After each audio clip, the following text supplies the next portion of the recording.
Hi guys, चला काम करू पटपट. पुदिन्याची चटणी बनवू झटपट. तर 10 मिनटात पुदिन्याची चटणी कशी बनवायची?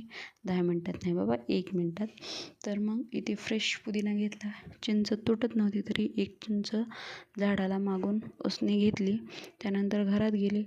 एका पांढऱ्या ताटामध्ये जिरे घेतली, पुन्हा साबुत धनं घेतलं, लसूण घेतला, कोथिंबीर घेतली, मिरची घेतली, साबुत धनं आणि आपण तोडून आणलेला ही पुदिना. मग काय सगळं एका मिक्सरच्या जारमध्ये मस्तपैकी टाकलं. मीठ टाकावं आणि नाही सांडावं असं कधीच झालं नाही. मग काय ते सांडलं. इमलीची चटणी, मग इमली भिजू घातली, चिंच छानपैकी. मग ती पाणी टाकलं आणि ती चटणी वाटून घेतली. चटणी वाटून इथे झाली आहे. मग त्यामध्ये फक्त अर्धा चमचा चाट मसाला आणि पाणी टाकलं आहे. त्याला मिक्स करून घेतलं आहे आणि ही आपली इन्स्टंट पुदिना चटणी तयार झालेली आहे.